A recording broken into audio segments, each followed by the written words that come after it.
تصدق وتؤمن بايه؟ والمصحف احنا ما كان قصدنا نعمل كل العوق وكل المشاكل، احنا ما كانش قصدنا اي حاجه، احنا بس كل اللي عايزينه يا باشا ان احنا كنا ناخد الثلاث نقط بتوع ماتش القمه ونتكل على الله.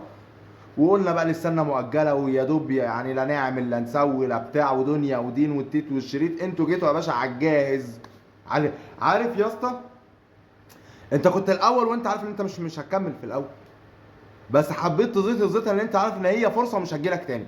وانا كنت ال 16 وعارف ان الدوري في الجزيره. هي سهله، هي قصه منتاليتي مش اكتر، فكر اللعيبه.